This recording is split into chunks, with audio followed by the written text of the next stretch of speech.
just want to welcome everyone today to Alvin Vogtle Escapes. So we're very excited to bring this to you today. So thank you so much for your interest and for participating. As you know, Southern Nuclear strives to be an asset in the communities where we operate. And one thing that we do is we have a charitable giving committee here and at the sites, and we make donations to organizations. We encourage employees to volunteer for events and activities in the communities, and we also sponsor activities and events when we can. So we were very excited when the Vulcan Park Foundation contacted us here in Birmingham about sponsoring a play about Alvin Vogtle, because a lot of you know, of course, well, we all know that he was a Southern Company employee, but a lot of people don't know that he was just a true American hero, and a lot of the details about his life back then. So this play will certainly be an educational experience for us all. And so with that, I am going to introduce James Ward. He is a Birmingham actor, and he's going to present this to us today. And I also want to recognize Lee Shackelford. He is a UAB professor, and he actually wrote this play. So again, kudos to the Vulcan Foundation, our Mr. Shackelford, as well as Mr. Ward. So thank you.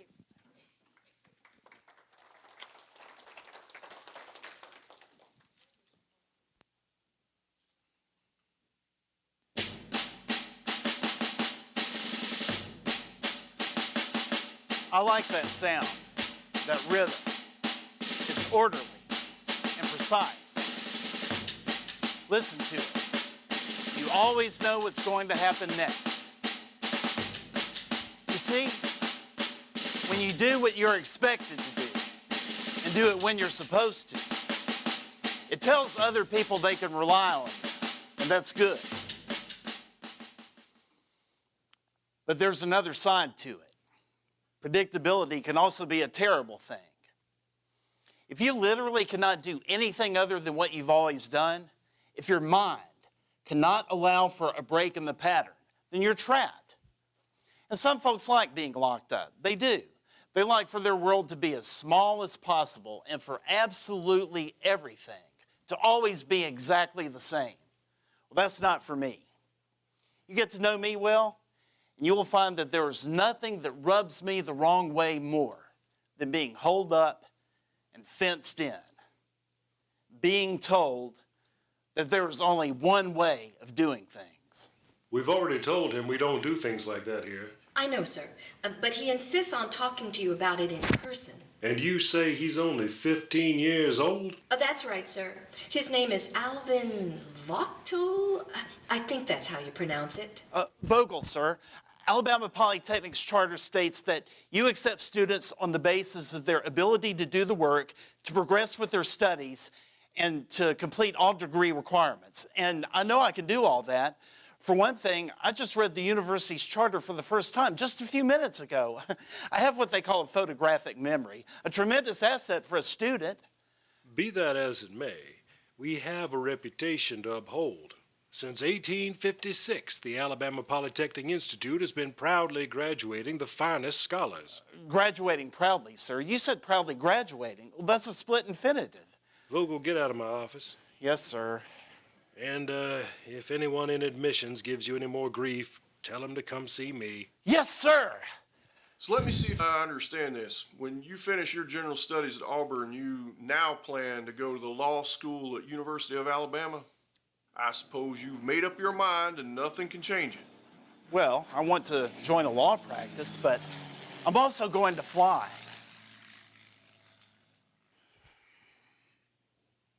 Alvin Vogtle, we're so proud of you. One of the youngest graduates in the history of this law school. You certainly played your cards right. You're a graduate of both Auburn and Alabama. No need to choose sides when they're football teams. Are you listening to me, Alvin? Oh, I apologize. I just don't want to be late for civilian pilot training. And I was listening to you about my graduating from 2 universities, but War Eagle. I always knew I was going to fly. Maybe from the first time I saw an airplane sailing through the air, buzzing through the clouds, I just knew that that was going to be me up there. And the type of plane that we fly, well, there's only room for one in the cockpit. It's just you, the machine, and sky. It may be the most profound feeling of freedom that a human being can experience. I know it's dangerous, Mother, but so is life. You can't escape that. And they need pilots in Europe. Well, they can't get enough of us. And if we go to war against the Nazis, don't you want me to be a part of that fight?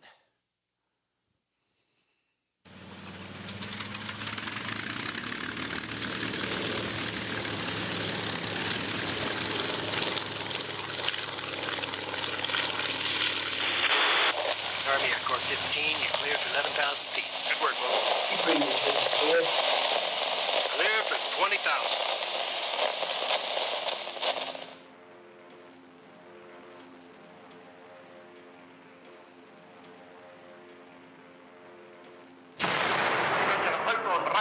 Gegen die Vereinigten Staaten von Amerika und England gemeinsam zu führen. A state of war has existed between the United States and the Japanese Empire.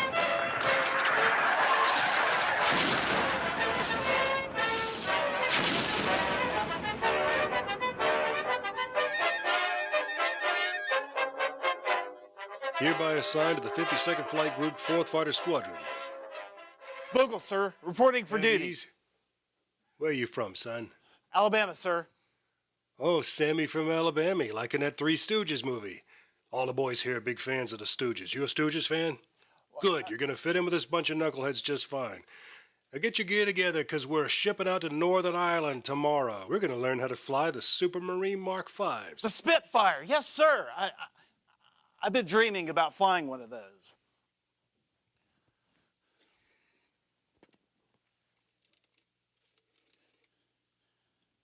Hello, Catherine? It's Alvin. Yes. Well, just a lot of sitting around waiting for something to happen, but I'm getting to fly a lot, and I just learned we're going overseas to train on the, well, maybe that's all I should say, yeah. Listen, Catherine, we're not going to be able to talk for a while. No, I have no idea. There's no way of knowing. So I just want to tell you before I leave that I respect your decisions for saying that you can't marry me. And your father's absolutely right, of course. You should finish college. I just thought, well, I didn't know so many things were going to change so fast. But maybe by the time we're together again, you'll have your degree and things will be different. Well, you're right. After this war, everything will be different.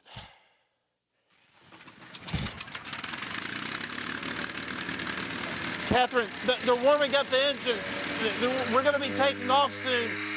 So, in case I never get to talk to you again, I just want to tell you that I loved you. No, I love you. I'll do my best.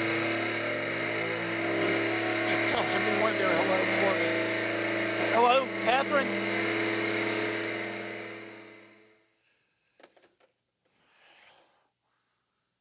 All right, America. You just hold yourself together while I'm gone. News on the mark!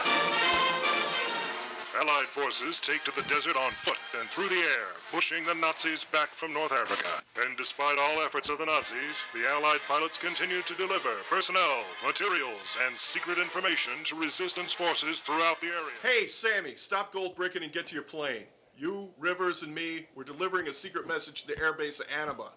Now, there's only a few miles from the Tunisian border, so the Luftwaffe may already have planes in the air to meet us.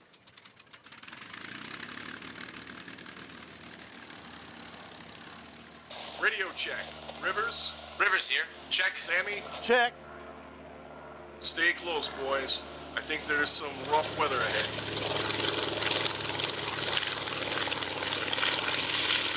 Dead reckoning only, fellows. We don't dare ride anybody's radio beacon. That's gonna be tough, sir.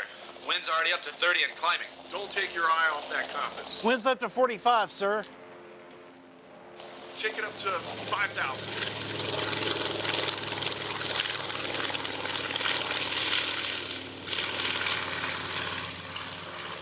Well, visibility's good, but the wind's even higher up here. You want to drop back down? Negative, Sandy. We could be spotted any minute. Fighting this wind is costing me a lot of fuel.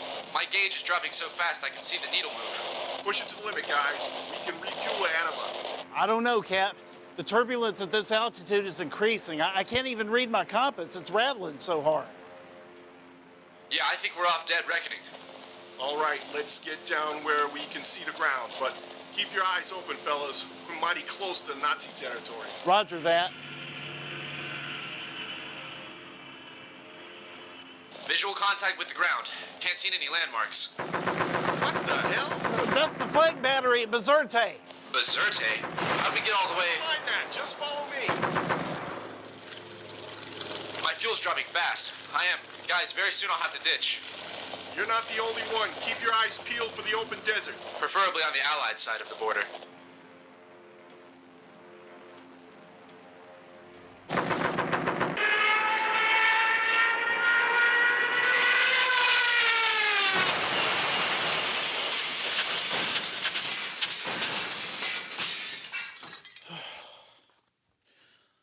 Alive and in one piece. That's a miracle right there. But did it happen in Algeria or Tunisia? Underhak, Amerikaner. Tunisia. Gehen Sie über Süden. Sammy, I'm glad to see you made it. What do you think they'll do, Cap? No telling with these guys. Silence. You are now prisoners of the Reich. Your fate will be determined by my commandant. I am the chief interrogator of Dulagloft. I am told you attempted escape in Tunisia, then again in Rome, and attempted to jump from the moving train on your way here. Vogtle, Alvin W., First Lieutenant, serial number 01-32-28-35. Yes. I am familiar with the military code of the Allies. I grew up in England. Are you surprised? Many of the highest-ranking officers in the Reich are fluent in other languages, other cultures. We are prepared for the future in which we will be the masters of every nation on earth. Every nation? That's going to be a big shock to the Italians and the Japanese. I hope you enjoyed that witticism because it was your last. You have knowledge about Allied movements in North Africa. You are carrying a secret message to Allied pilots in Algeria. What was in that message? Vogtle, Alvin W., First Lieutenant, serial number 01-32-28-35. You speak bravely because captured officers have value as hostages, and we hold pilots in special esteem, and we do respect the Geneva Convention's restrictions on torture. But we are not obliged to make you comfortable. We are, in fact, not obliged to feed you beyond the level of mere survival.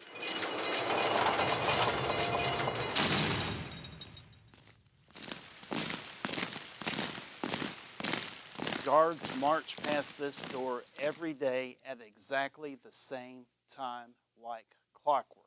They are clockwork. They're machines. It's been 9 days and I've learned their every movement.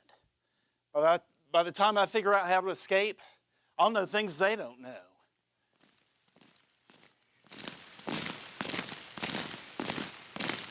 Right on time. It's been 12 days and I'm fairly certain I've thought about everything there is to think about. I don't even think about the food anymore because there's nothing to think about. Like the man said, just enough to keep me alive. Barely alive.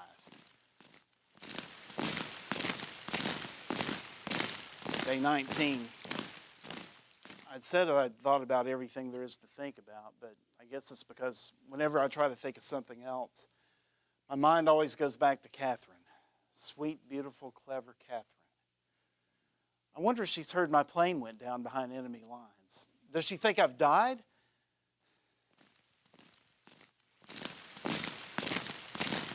Day 21. They don't come in here. They stopped. A man brings the soup and he goes away.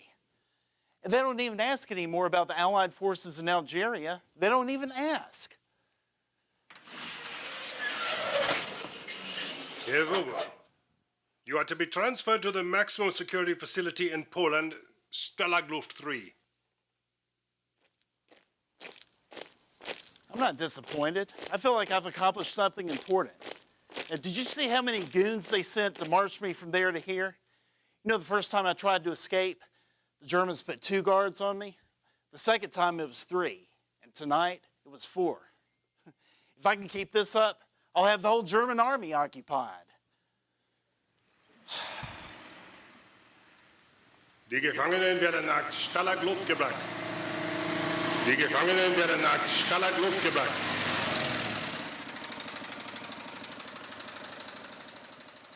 Lieutenant Vogel, I think you'll find Stalagluf 3 relatively comfortable, which doesn't mean we aren't all plotting night and day how best to escape. We've heard about your daring attempts. I think you'll be invaluable to us here. Sounds like you're planning a big break.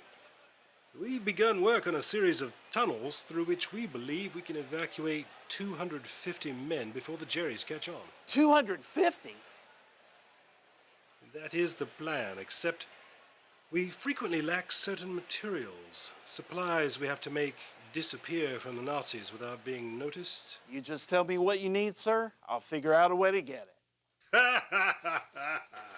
Little Alvin Vogel, Auburn's favorite graduate. The hell you doing here? I know that laugh. Winston Garth. Imagine running into you at a POW camp in Poland.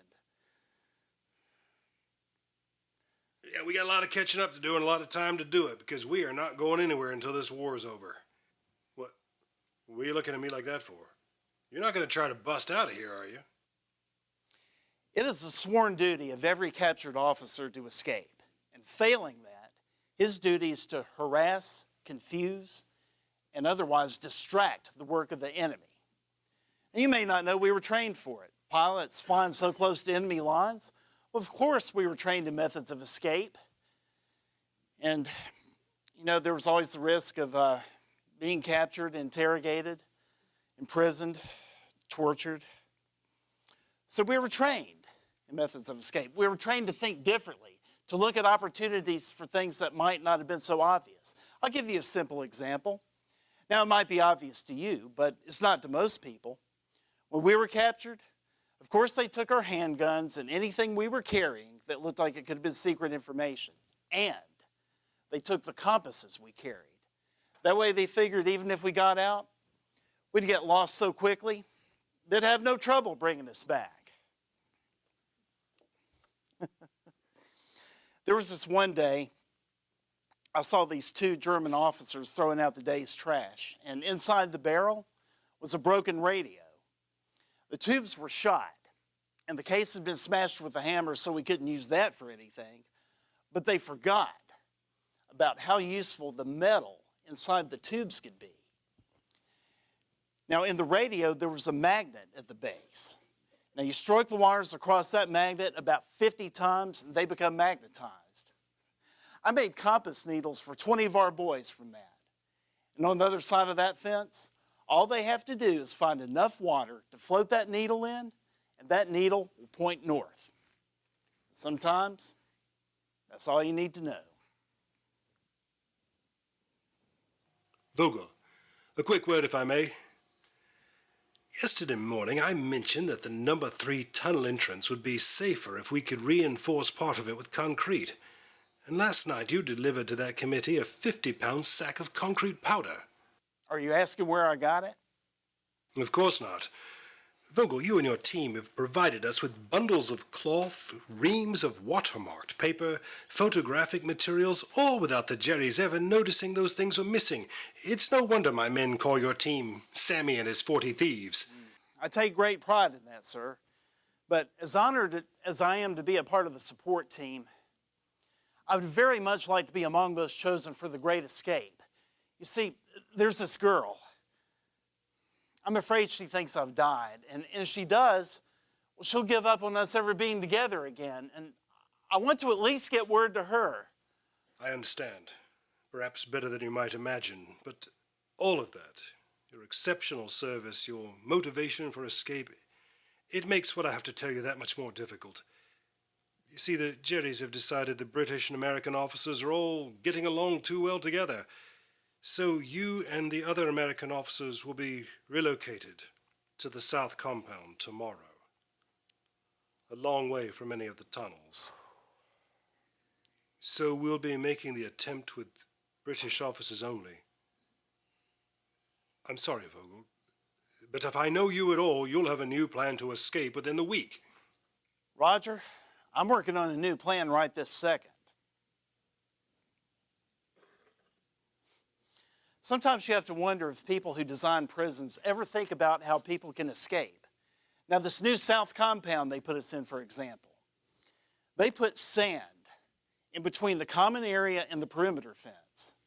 Sand exactly the color of the burlap sacking that they use for everything here.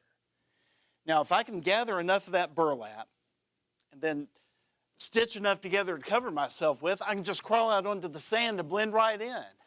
It's almost too easy. Like I could get over to the fence and snip a wire, then lay still for a bit, then snip another wire. And it's in the North Compound. Oh my God, it's March 24th, the Great Escape. Go, boys, go! Run for it!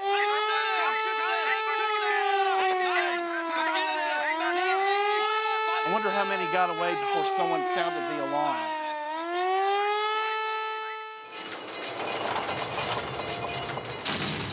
You can't keep us locked up. It's been weeks since those British officers escaped. We're not going anywhere. Those men are long gone, believe me. You are too credulous by far. It is true that 76 British officers escaped through your quite ingenious system of tunnels. But they could not pass themselves as German citizens for long, not when every man, woman, and child they happened to meet was a faithful subject of the Reich. Of the 76 who escaped, 73 have been recaptured. We have orders directly from the Führer to make an example of 50 of those who escaped. Their value as prisoners of war has been, how do you say it, greatly diminished.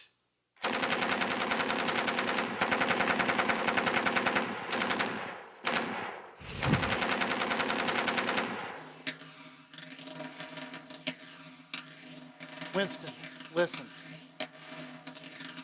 Overheard a couple of the German soldiers talking about evacuation.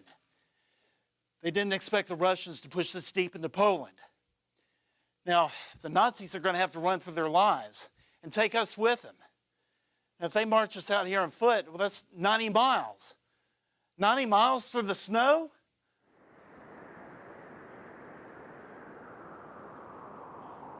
Winston, look at this. They're marching 2,000 of us through the snow, and there can't be more than 100 guards on us. They're not expecting us to survive this. There's no way they can keep an eye on all of us. What do you say, Winston? It's now or never. Hope to see you again, buddy. Who knows, possible to be so cold and still be alive. At least covered with snow, I don't stand out quite so much. Is that a farmhouse? Barn? It's a barn.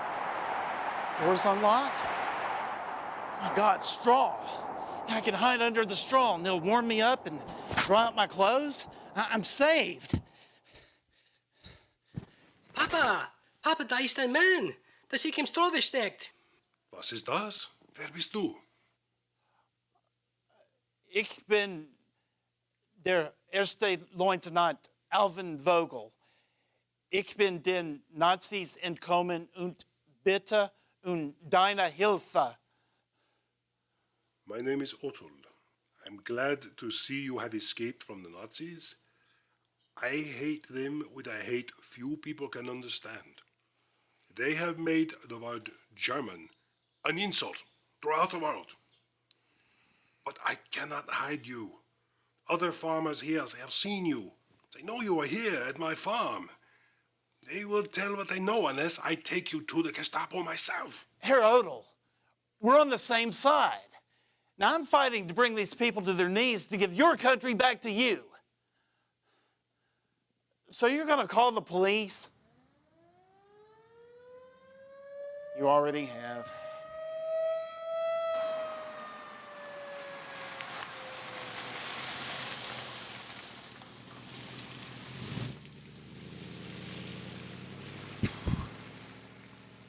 Stalag 7A, Moosburg. Stalag 7A, Moosburg. They know. The Geneva Convention says that they're supposed to release all prisoners of war if they lose this. But that's not how they see it here. They figure that if they're going to hang for war crimes, one more pile of American corpses won't matter much. I'm getting out of here.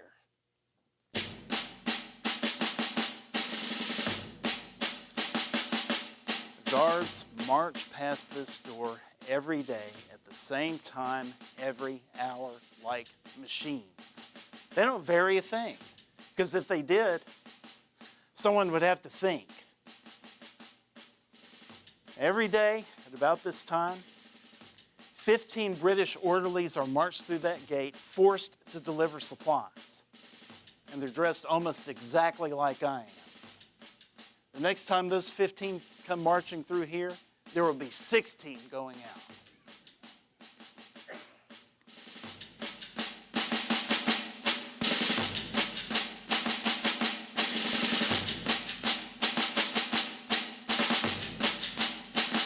I almost can't believe that worked. Let's see. Now they're boarding a train and they have tickets and transfer papers, which I do not. So I guess I'll have to keep walking. Well, Switzerland's only 200 miles away. Let's see. North is this way. But the way this river twists and turns, now, I mean, that could be Switzerland or either I'm still in Germany. What's that? Signpost? Well, white fence post, but there's a D on one side and an S on the other. So if the D is for Deutschland, is this the border?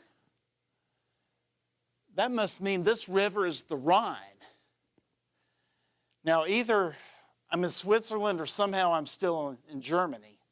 That's almost certainly Switzerland over there, right across the 2-mile wide freezing river.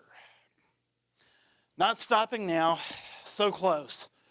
Oh, so cold. Oh, I can see Switzerland. I can see it, but it's too far, it's too cold. I can't die on the German side of the border, I can't. So I have to keep walking. Keep warm.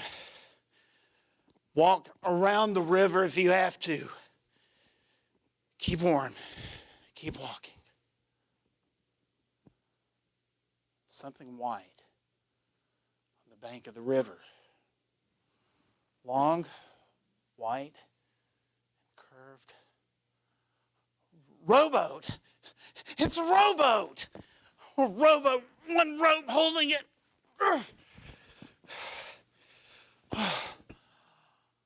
Rowboat. Oh, this is it. Rowing across the Rhine. So easy after everything else. Stroke, stroke, stroke. Just keep doing the same thing. Hallo? Wer bist du? Wir sind die Schweizer Polizei. Swiss police? First Lieutenant Alvin Vogtle, United States Army Air Corps. I've been held captive by the Nazis for 28 months. Meine liebe Stalag, Amerikaner. Come inside, Lieutenant. You will eat good food and sleep in a real bed, and then we will get you home.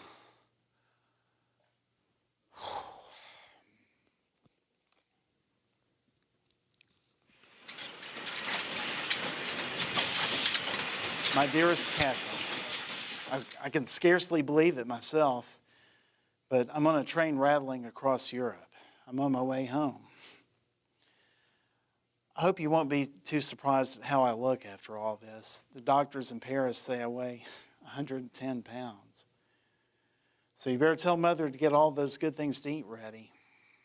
But more importantly, I hope you can agree to marry me, assuming you're not already married. With deepest gratitude and highest hopes, Alvin.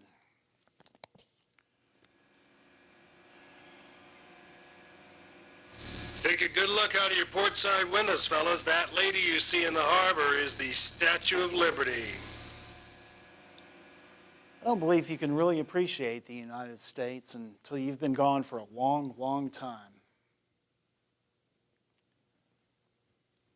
Catherine, it's me. I may not look like the man. You'd better kiss me, Alvin Vogtle. Step over here away from these people.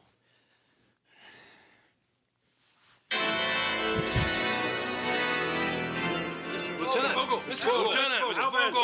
Sammy! Lieutenant! Mr. Vogtle! What's next for you, Lieutenant? After your honeymoon, that is. Well, before the war, I practiced law with Balch and Bingham. So I'm eager to get back there and pick up where I left off. It seems to me I've heard that song before. Like a ringing a bell, go, go. Go, Johnny, go.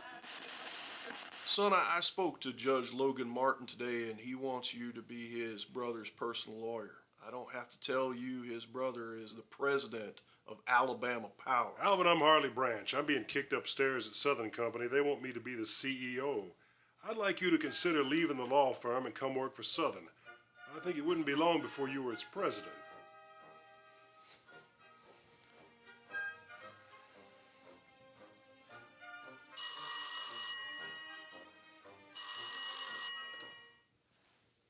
Hello, Mother. Well, yeah, it's all true. Yeah, well, no, I'm not in the movie. Well, I know Audie Murphy played himself, but he was, well, it's kind of complicated. But Steve McQueen, that's right, wanted dead or alive.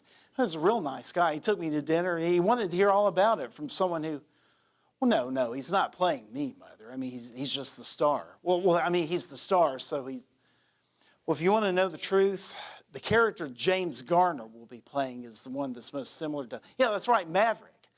Yeah, well, no, Mother, no, the movie's not about me or anyone else. Now, there were hundreds of us who, well, yeah, they say they're going to dedicate the movie to the 50 men who were, well, I hope you're right. They should never be forgotten.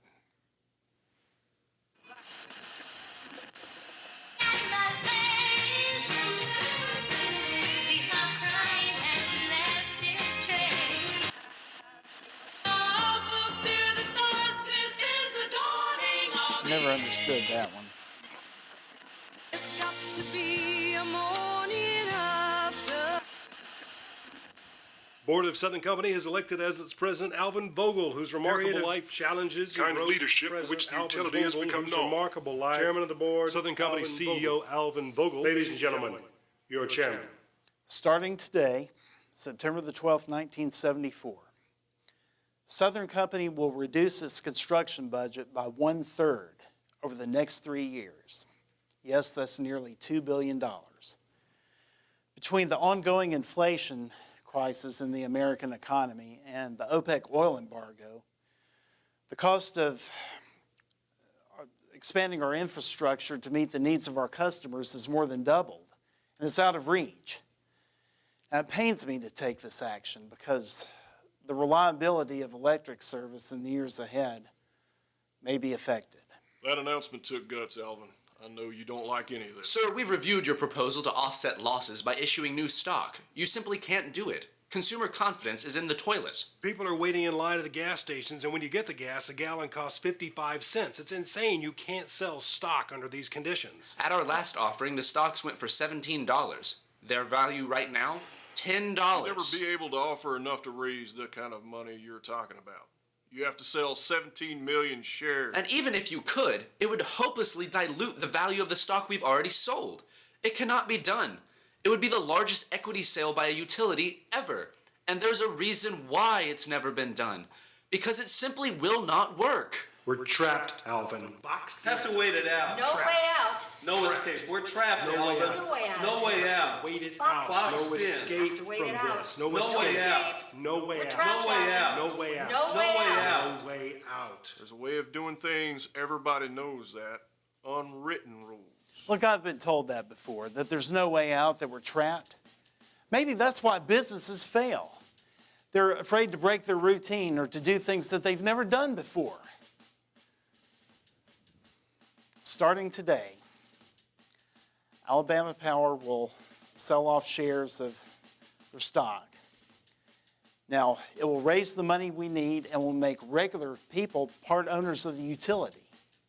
Now, these people will earn a minority share, save the company, and in a few short years, some of these folks will start getting some pretty big checks. Everybody wins. Except for the simple fact that people know we're in trouble. We have the stink of death on us. Alvin, listen to me. They will not buy now. They will not.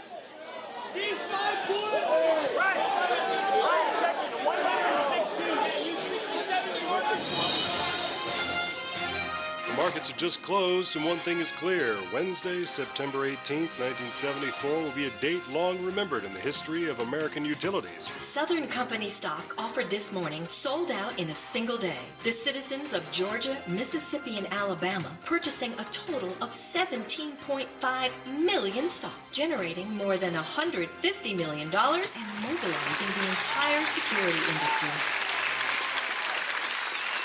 Question. Over here, sir. Just one question. Mr. Vogtle. Over here, sir. The man himself, the genius who pulled Southern Company from the very brink of bankruptcy. Once again, you're a hero, sir. No, sir. Our customers, our new shareholders and partners, they did this. They're the heroes. Question. Vogtle. Over here, sir. Just Mr. Vogtle. Mr. Vogtle, we hear you're thinking about retirement now. Florida, spending time with the wife and kids, grandkids. It's hard to imagine you settling down like that. Who's settling down?